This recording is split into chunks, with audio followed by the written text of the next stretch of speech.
love anything they have to offer me, right? It's like, get over yourself, Mark. You've got to.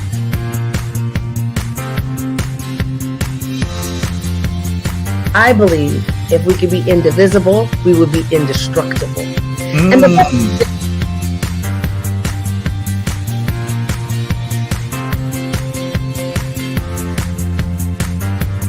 Hi, after this, I don't mean to ask you to put you on the spot to say, tell us what's going to happen in the future, but tell us what's going to happen in the future. Good.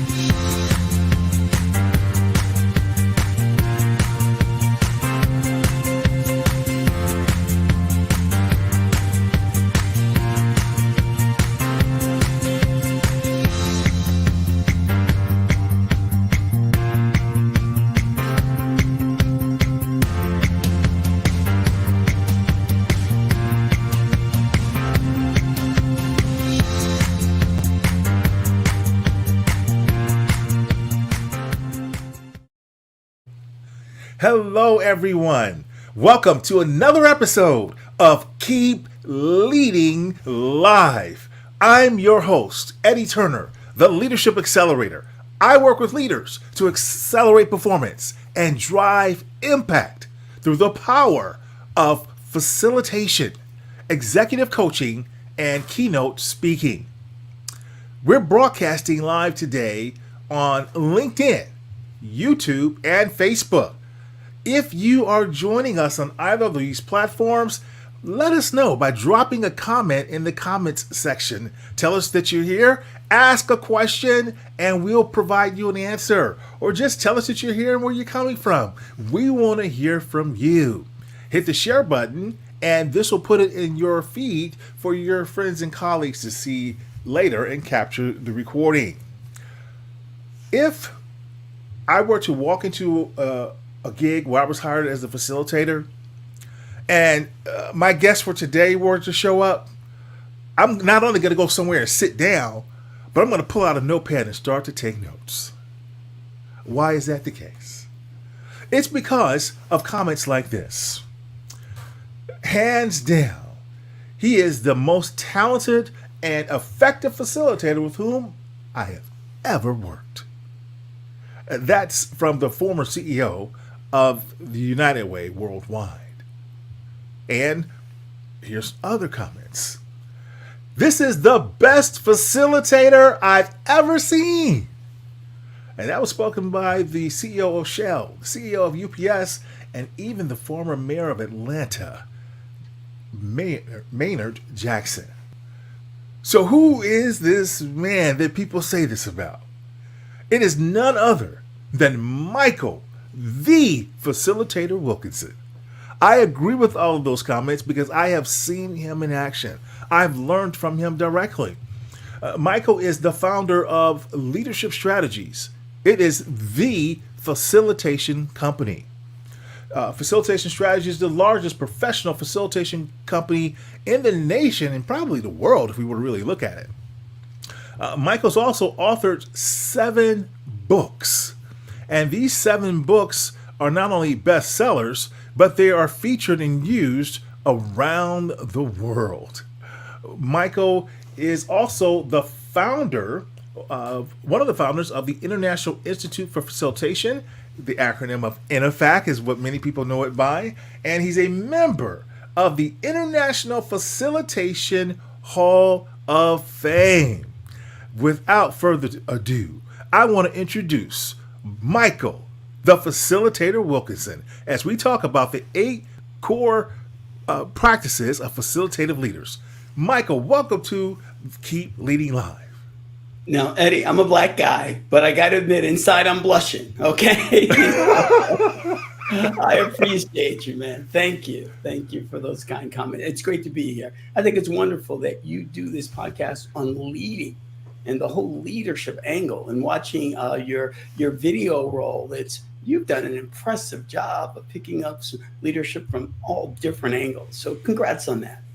Thank you. I appreciate that, Michael. And you know, the ideal of leadership and examining different phases of leadership different components of leadership that people can practice is really what I'm passionate about. And that's why I had to talk to no other person when it comes to this topic than yourself. So tell us what I may have left out, what I've missed. Oh, it's good. I've been having a great time. I think you know that leadership strategy started 30 years ago. And at the end of 2022, I announced that I was moving into preferment. I know some people call it retirement, but that sounds like you're going to go to sleep, right, Eddie? I like the word preferment, where you get to do what you prefer to do. And quite frankly, right now, I prefer to be in this session with you today.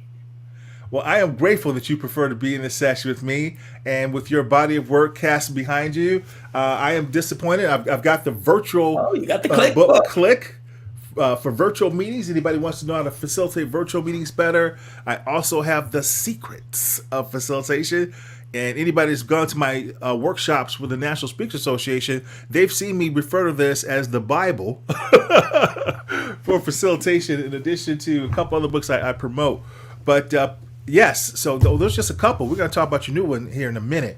But before we get into that, we should define this word that is used in a number of ways, different contexts. Facilitation. What does that mean?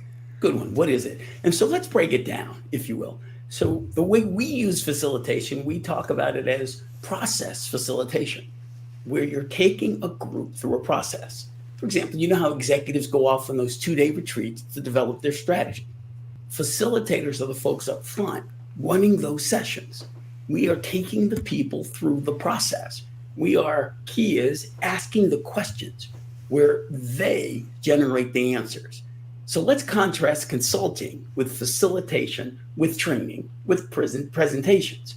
If you think about consultants, I was one, we create solutions for people and hope they implement them. That's what a consultant does. A presenter, they present a bunch of ideas and hope something sticks, that you'll walk away feeling enthused, feeling empowered, ready to take an action. Trainers, on the other hand, they do workshops, right, where they are delivering content, but they try to engage you different from a speaker. Now, facilitator, it's a whole different world. Mm-hmm. We know that they have to create it. So we're taking them through a process where they are creating something. And so it may be creating a strategic plan, creating an action plan, making a decision, resolving an issue, doing an after-action review. The key is with facilitation, you have to have all the heads going like this at the same time. Now, Eddie, I had a friend ask to make a statement, and I got sucked in. She said this. She said, Michael, I like facilitating, but I really love training. Mm-hmm. And I asked her, okay, you got me. Why do you really love training? Here's what she said. When you're facilitating, you really have to listen to them. There you go. That explains it right there. So those 4 things, you're using the same competencies. But if you contrast facilitation, a process facilitator, and a training facilitator, even the best training, the trainer may be speaking 50, 60, 70% of the time. Well, in the worst facilitation, the facilitator is speaking 30% of the time. The best, it's maybe more like 10 or 15%. You are spending a lot of time listening and determining where to go based on where the group is moving. It's really about them coming up with the solution where all the heads are going like this at the same time. That's the key to facilitation. I love that definition, and thank you for the story around that. Listening to that reminds me of that great book, Teaching Ain't Training. Yeah. Talking ain't training. You got to be able to listen more. And that is definitely one of the differences between great facilitation when it comes to process facilitation. And you have also, I didn't mention this, but should have, you've done sessions all over the world, including for world leaders, including for countries. I think you did the whole 10-year plan for Jamaica, if I'm not mistaken. Yes. Yeah. So you're the man. You know what you're talking about. And that's why I want to get that definition from you. We have folks who've joined us. Lauren Sanders is giving you some love on Facebook. She sent the little heart symbol. Thank you. And then also Jennifer O'Donnell. Jennifer O'Donnell says, I learned so much from Michael as part of United Way's leadership program. Excited to check out your book. Click.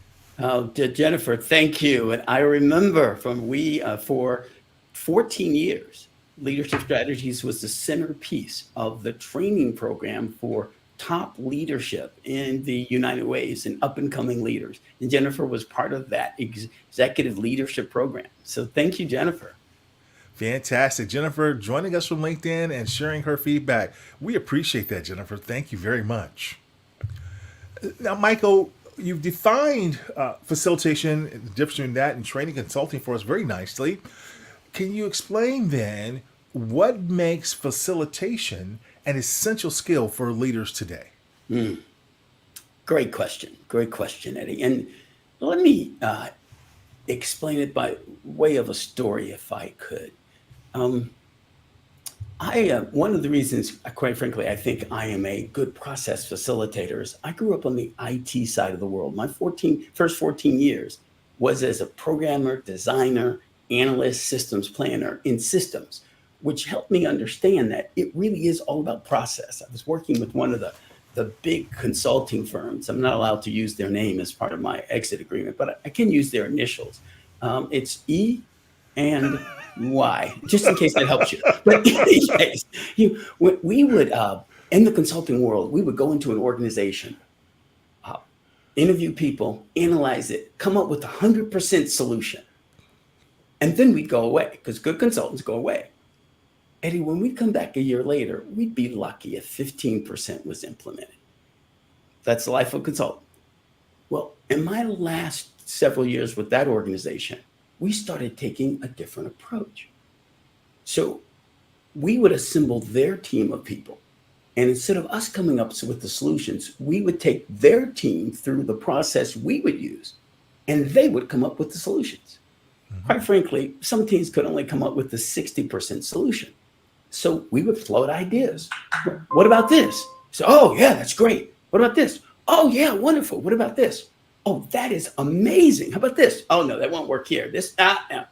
They may only accept the 85% solution. Mm-hmm.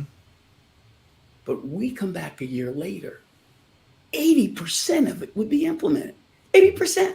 So we gave them the 100%. They only implemented 15. They came up with the 85. They implemented 80. And the key is why. And this is what I call the fundamental principle of facilitation. It's a formula I like using. It comes from Robert Zawacki, University of Colorado. He said, ED equals RD times CD. And the D is the same thing. It's decisions. What he was saying was ED, effective decisions, equals RD, the right decision. Eddie, I'm thinking, put a period in it. Effective decision equals right decision, period. And he said, no. He said times CD, times commitment to the decision. Now think about the impact of that. If you wanted a decision to be effective, not only does it have to be the right decision, but it's times commitment, which means if we as the leader, we know what the right decision is. We go to our team, we got to do this. And Eddie, they have zero commitment. You know the impact. How effective is it? Big fat zero. And so no matter what, anything times zero is zero. So the key is with facilitation, we try to do RD and CD at the same time. Most leaders try to figure out the right decision and try to build commitment. But as we did in my consulting world, if you get the people in the room impacted by the decision, involved in creating the decision, you automatically get the CD. You automatically get the commitment. And that's what facilitation is all about. ED equals RD times CD. And if leaders could just use that, if they could use that formula, that if they could bring their people together, unfortunately, most leaders don't know how. And that's the problem. Fantastic story. There's a great formula. Great formula. So ED equals RD times CD. Excellent. Thank you for that, Michael. And that's one of the things I learned about you immediately. You are a very, obviously brilliant man, but you are very process oriented. And I was fascinated because I became acquainted with your work because I took a role in an organization, and at this organization, my role was a part of the corporate university, and I was building out programs. And my boss said to me, hey, listen, I want you to evaluate this one program that we've been running, see if this is something we should keep. And so I go down there, and it's this facilitation program. I've never seen anything like this. And I'm thinking, oh, okay, I've been doing this for my life, and I know, what this should look like. And I was just blown away. I was speechless. I went back and told him, not only do I think this is something we should be keeping, we should be expanding this. Wow. And what you had done is taking soft skills and something that is not technical, and you put a structure around it. You put a process around it. I could not really teach people how to do what I was doing. But looking at your work, you not only made it easy for people to learn facilitation, but you made it easy to teach it and share it so that it spread through the organization. So I love your work, and that's why I recommend it so highly and tell people to get this book. Well, that formula is in this book, by the way, yes, right? Yes, it's in here somewhere. Yes. I appreciate it, but you talk about me being process oriented. You can imagine my wife really appreciates that. I've learned to be very flexible in those processes, which is good. But you're right. My personal contribution, our creator made me to really be thinking about, I'll see this happen, I'll see that happen. And I go, you know what, this is better than that. How come? And I naturally, if you do it this way. And so someone has mentioned once I should be a lawyer. And I said, I could never be a lawyer because you only do those closing arguments once. I don't want to go back and say, okay, I know how to do it better now. And then during a second, I know how to do it better. I mean, I was made that way to be a process improver. And because of that, I could see good facilitation, mediocre facilitation, great facilitation, and could really dig in deep to try to understand why. Why did that work? And then be able to package it in a way that other people could use the information. Indeed. And to that end, folks who are listening, who are just meeting Mike Wilkinson the first time via this program, not only has he run the largest company and founded the largest company that teaches facilitation leadership strategies, but he also is a founding member that certifies facilitators. So there's the INIFAC board, the certified Master Facilitator credential, and with the International Association of Facilitators, they have a numerous number of credentials certifying people in this, and also certifying organizations who have the Facilitation Impact Award certifies them because of what they've done as an organization through facilitation. And so Michael has been a part of all of that. So when you hear him talk about seeing good, mediocre, great facilitation, being able to identify it, he absolutely is the man that does that. So thank you. Well, we showed your other books, Michael, and there's one that I have lost somewhere, but you even have one on how to sell using some of these principles. Let's talk about the new book. The new book is 8 Core Practices of Facilitative Leaders. Tell us about this book. It's fun stuff. You can imagine, you mentioned me working around the globe, thinking 25 international cities. I've had the chance to work with some really strong leaders. And quite frankly, some not so strong ones, but that's a whole nother story. But there are a few that I would identify as truly facilitative in their leadership style.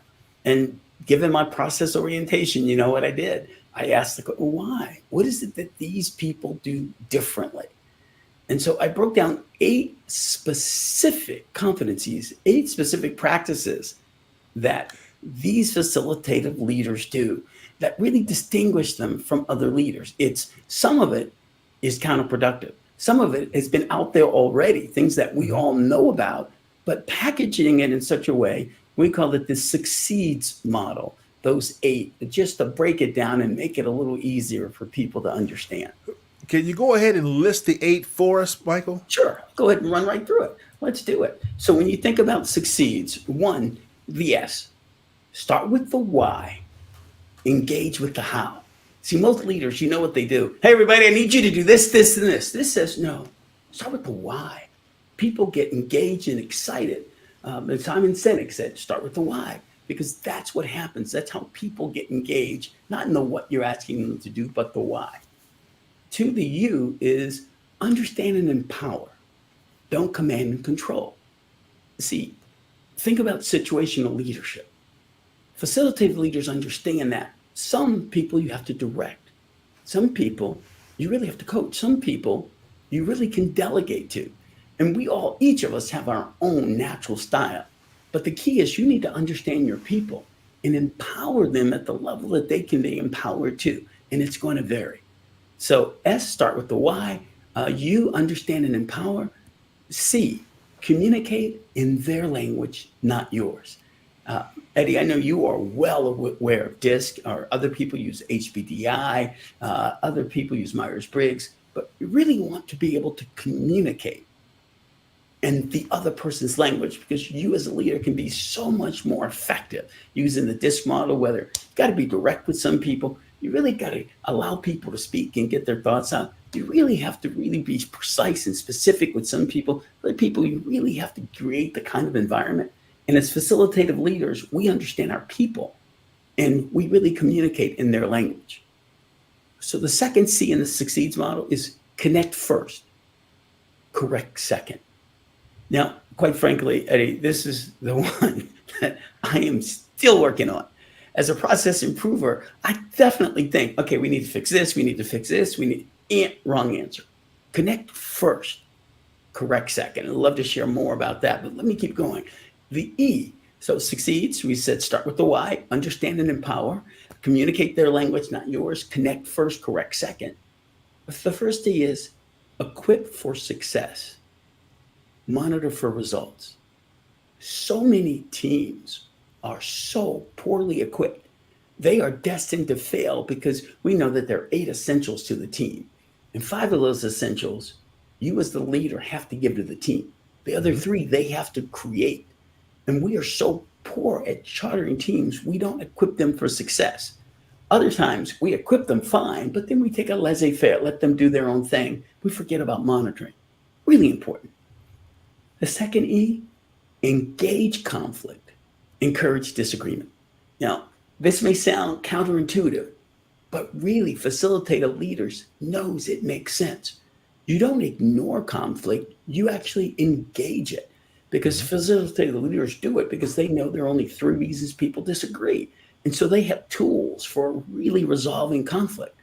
And then the encourage disagreement, facilitative leaders know that really when it comes down to it, they can suggest something, we should do this.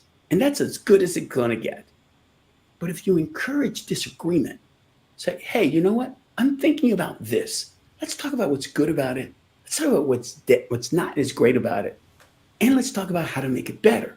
Because what you can get is you start here and someone says, well, what about this? Well, yeah, but how about this instead? Oh, yeah. But what about? So where you can end up is here instead of there. Why? Because you've encouraged disagreement.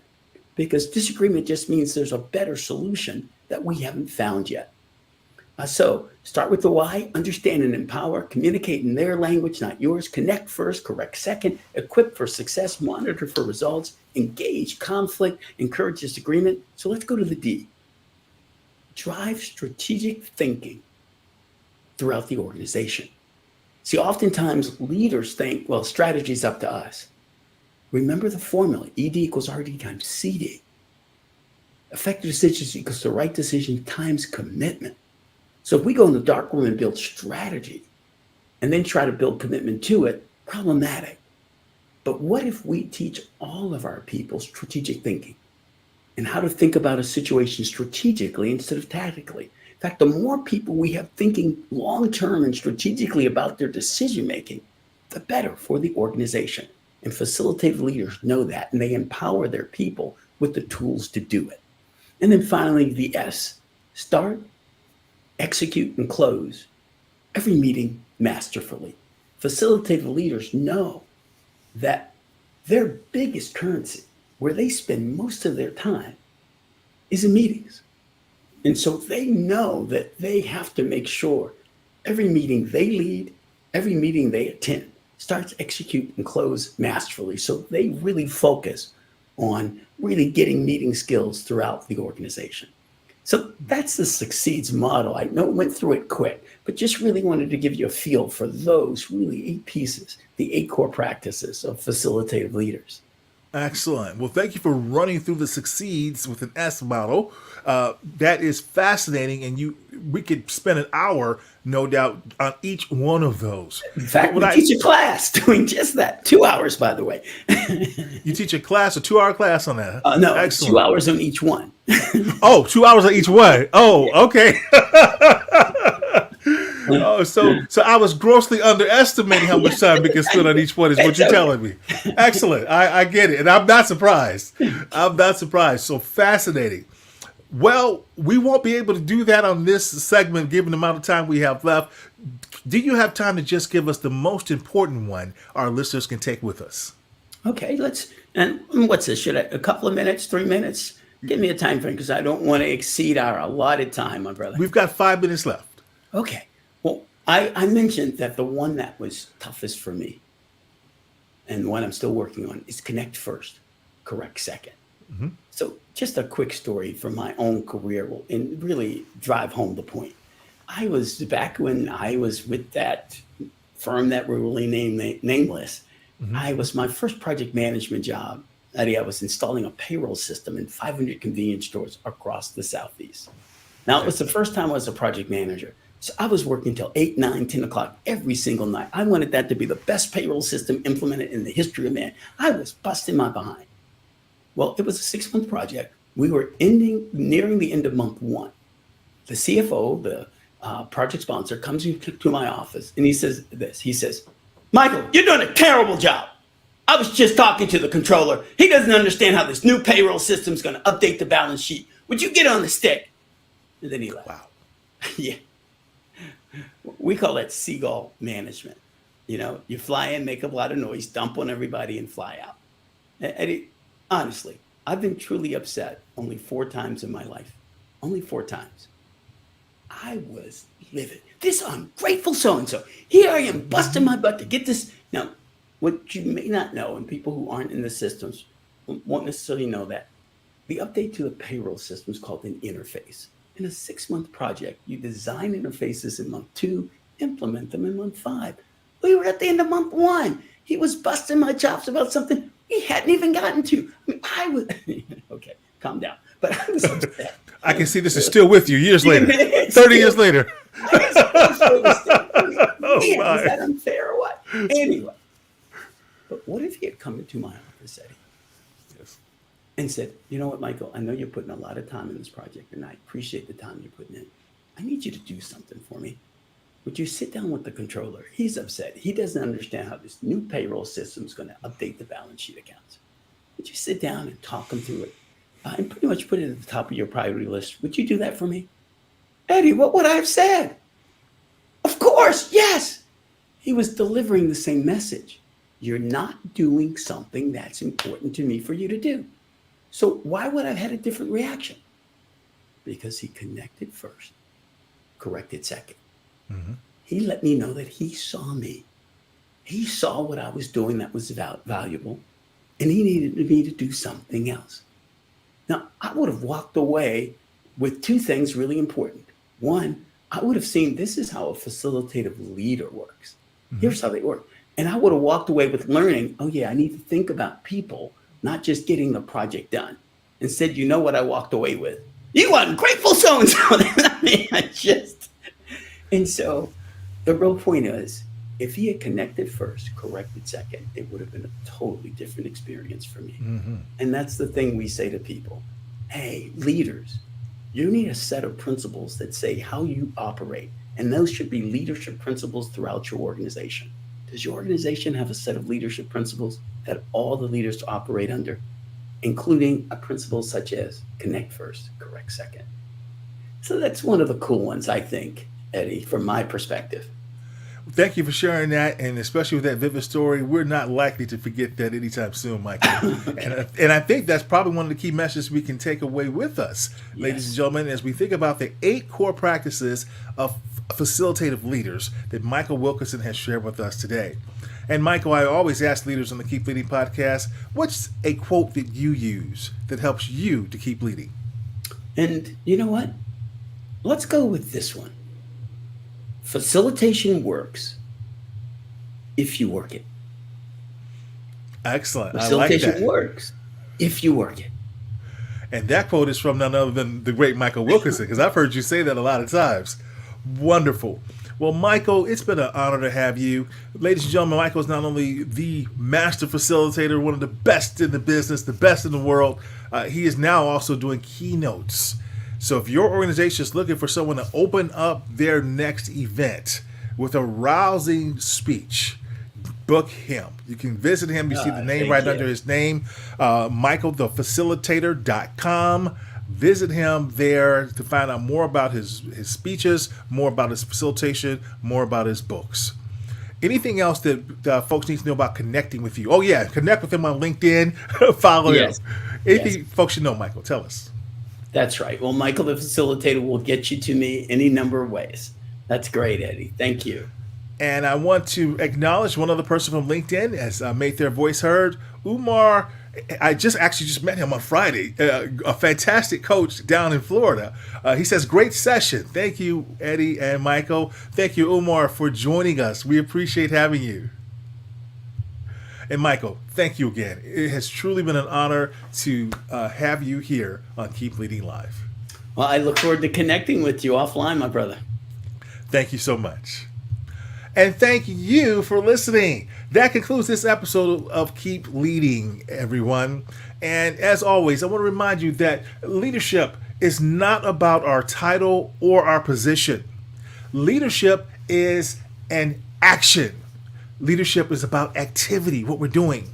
It's not the case of once a leader, always a leader. It's not a garment that we put on and take off. We must be a leader at our core and allow it to emanate in all we do. So whatever you're doing, always keep leading.